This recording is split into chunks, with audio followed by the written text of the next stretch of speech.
മച്ചിപ്പെണ്ണിന്റെ മോഹം. രചന ഇസ്മായിൽ ഇസ്ലു. എന്റെ മോന്റെ കുട്ടിയെ ലാളിക്കാൻ ഈ ജന്മത്തിൽ കഴിയുന്ന എനിക്ക് തോന്നുന്നില്ല. ആ കുരുത്തം കെട്ടവൾ ഈ വീട്ടിലോട്ട് കാലെടുത്ത് വെച്ചപ്പോ തുടങ്ങിയതാ ഈ വീടിന്റെ കാലക്കേട് നാശം പിടിക്കാനായിട്ട്. ഇതെല്ലാം കേട്ടുകൊണ്ടിരുന്ന അമ്മുവിന് സങ്കടം സഹിക്കാൻ പറ്റിയില്ല. പാത്രങ്ങൾ കഴുകി വെക്കുന്നതിനിടയിലും അവളുടെ കണ്ണുനീർത്തുള്ളികളാൽ അവിടെ ആകെ നിറഞ്ഞിരുന്നു. 3 വർഷമായി അനിലിന്റെ അമ്മുവിന്റെയും വിവാഹം കഴിഞ്ഞിട്ട്. പരസ്പരം ഇണങ്ങിയും പിണങ്ങിയും സന്തോഷകരമായ ജീവിതമായിരുന്നു അവരുടേതും. പക്ഷേ അതിനിടയിൽ ഒരു കുഞ്ഞിക്കാരെ കാണാത്തുള്ള വിഷമം അവൾ അലട്ടിയിരുന്നുവെങ്കിലും അവന്റെ സ്നേഹവാക്കുകളും സാമീപ്യവും അവൾക്ക് എന്തെന്നില്ലാത്ത ആശ്വാസമായിരുന്നു. ദിവസങ്ങൾ കഴിയും തോറും അമ്മയുടെ കുത്തുവാക്കുകളും ശകാരവർഷങ്ങളും കൂടിക്കൂടി വന്നു.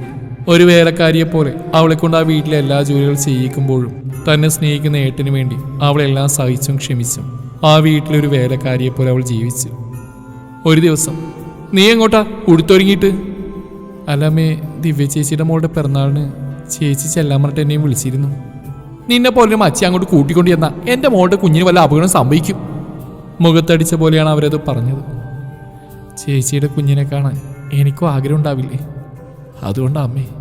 വാക്കുകൾ മുഴുമിക്കാനാവാതെ അവൾ പൊട്ടിക്കരഞ്ഞു. എൻ്റെ മോനൊരു കുഞ്ഞിക്കാര് കാണാനുള്ള ഭാഗ്യമില്ല. അമ്മയുടെ അർത്ഥം വെച്ചുള്ള സംസാരം അത് അവൾക്ക് താങ്ങാവുന്നതിന് അപ്പുറമായിരുന്നു.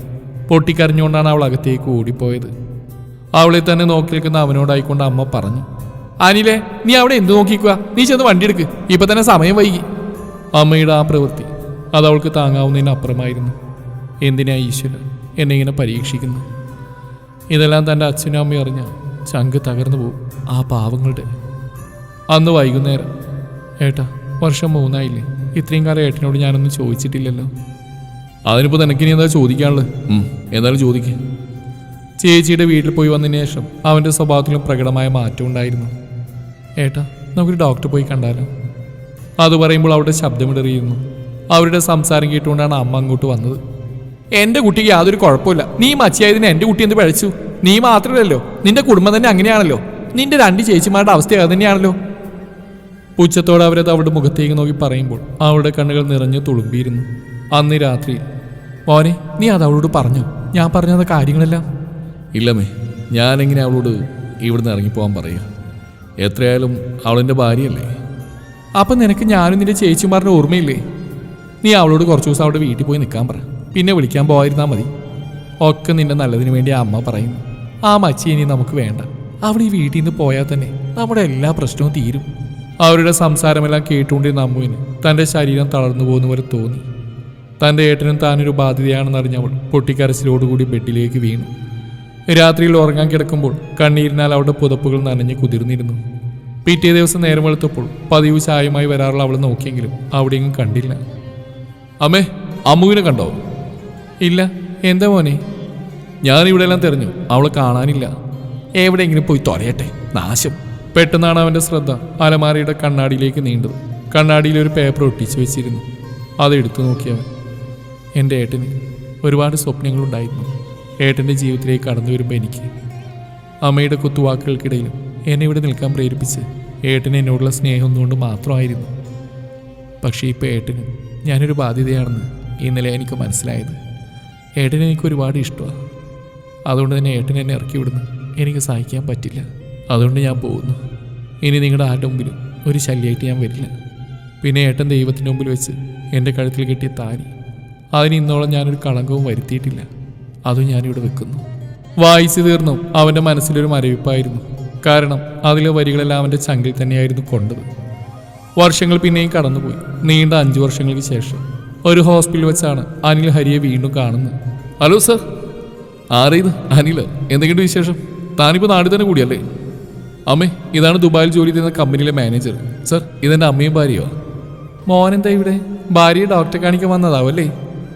അതെ അമ്മേ, അവൾ ഡോക്ടറെ അടുത്തുണ്ട്. മോള് കരഞ്ഞപ്പോൾ ഞാൻ അവളെയും കൂടെ ഒന്ന് പുറത്തേക്ക് ഇറങ്ങിയതാ. അപ്പോൾ സാറിൻ്റെ കല്യാണം കഴിഞ്ഞല്ലേ? ആകാംക്ഷയോടെയായിരുന്നു അനിലിൻ്റെ ചോദ്യം. ജീവിതത്തിൽ ഇനിയൊരു കല്യാണം വേണ്ടെന്ന് മനസ്സുകൊണ്ട് തീരുമാനിച്ചതായിരുന്നു. ഒരുപാട് സ്നേഹിച്ച പെണ്ണ് വെറുമൊരു നിസ്സാര കാര്യത്തിന് എല്ലാം അവസാനിപ്പിച്ചുകൊണ്ട് വേറൊരുത്തൻ്റെ കൂടെ പോയപ്പോൾ അമ്മയൊഴികെ എല്ലാ പെണ്ണുങ്ങളോട് വെറുപ്പായിരുന്നു എനിക്ക്. അതിനിടയിലാണ് വീടിൻ്റെ അടുത്തൊരു ഫാമിലി വന്ന് താമസാക്കിയത്. അതായത് എൻ്റെ ഭാര്യയും അവളുടെ അച്ഛനും അമ്മയും. വീട്ടിലെപ്പോഴും ഒറ്റക്കായിരുന്ന എൻ്റെ അമ്മക്ക് നല്ലൊരു കൂട്ടായിരുന്നു ആ കുടുംബം. ജീവിതത്തിൽ നിന്ന് ഒളിച്ചോടാൻ ശ്രമിച്ചിരുന്ന ഞാൻ അമ്മയുടെ നിർബന്ധത്തിന് വഴങ്ങിയ എൻ്റെ ഭാര്യയെ പെണ്ണ് കാണുന്നു, വിവാഹം കഴിക്കുന്നു. വിവാഹം കഴിഞ്ഞുവെങ്കിലും ഒരു ഭാര്യ എന്ന പരിഗണന എന്നിൽ നിന്ന് ഒരിക്കലും അവൾക്ക് കിട്ടിയിരുന്നില്ല. അതിലൊന്നും ആരോടും പരാതിയോ പരിഭവവും പറയാതെ എൻ്റെ എല്ലാ കാര്യങ്ങളും ഒരു ഭാര്യയുടെ കടമയോടെ തന്നെ അവൾ നിറവേറ്റിയിരുന്നു. ഒരു ദിവസം, മോനെ, അവളൊരു പാവം പെണ്ണ. ജീവിതത്തിൽ അനുഭവിക്കാവുന്നതിൻ്റെ പരമാവധി അവൾ അനുഭവിച്ചിട്ടുണ്ട്. ഇനി നീയും കൂടി ആ പാവത്തിന് ഇങ്ങനെ ദ്രോഹിക്കരുത്. അവളുടെ ജീവിതത്തിലുണ്ടായ കാര്യങ്ങളെല്ലാം അമ്മ പറഞ്ഞപ്പോഴാണ് ഞാൻ അനുഭവിച്ച വേദനയേക്കാൾ 100 ഇരട്ടി അവൾ അനുഭവിച്ചിട്ടുണ്ടെന്ന് എനിക്ക് മനസ്സിലായത്. അന്ന് ഞാൻ മനസ്സുകൊണ്ടൊരു തീരുമാനം എടുത്തിരുന്നു. ഞാൻ കാരണം ഇനി ഒരിക്കലും അവളുടെ കണ്ണുകൾ നിറയില്ലെന്ന്. ഇന്നെൻ്റെ എല്ലാ ഐശ്വര്യത്തിൻ്റെയും കാരണം അവൾ എൻ്റെ മോളും തന്നെയാണ്. എന്തായാലും അന്ന് അവൾ ഒരുപാട് ഉപദ്രവിച്ച ആ കുടുംബത്തോട് എനിക്ക് ഒരുപാട് നന്ദിയുണ്ട്. അതുകൊണ്ടാണല്ലോ അവളെപ്പോലെ ഒരു ഭാര്യ എനിക്ക് കിട്ടിയത്.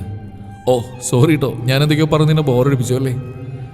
അതൊന്നും സാറില്ല. സാറിന് ഇത്രയധികം സന്തോഷമായിട്ട് ഞാൻ ഇതാദ്യമായിട്ട് കാണുന്നത്. ഒരു പെണ്ണിന് ഒരാണിൻ്റെ ജീവിതത്തിൽ ഇത്രയേറെ സ്വാധീനം ചെലുത്താൻ കഴിയുമോ എന്ന് അവൻ സ്വയം മനസ്സിൽ ചിന്തിച്ചു.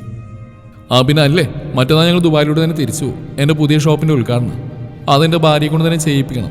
അതെൻ്റെ ഒരു മോഹമാണ്. അങ്ങനെ ഓരോ കാര്യങ്ങൾ സംസാരിക്കുന്നതിനിടക്കാണ് സിസ്റ്ററുടെ വിളി വന്ന്.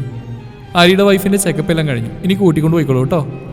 ചെക്കപ്പ് കഴിഞ്ഞ് പുറത്തേക്ക് ഇറങ്ങി വരുന്ന ഹരിയുടെ ഭാര്യയെ കണ്ടതും ഷോക്കേറ്റതുപോലെ തരിച്ചു നിന്ന് പോയി അനിലും അവൻ്റെ അമ്മയും. അതെ, അവൾ തന്നെ, അമ്മു. മച്ചിയാണെന്ന് പറഞ്ഞുകൊണ്ട് എഴുതി തള്ളി അവളാണോ ഇന്ന് രണ്ടാമതൊരു കുഞ്ഞിനെ?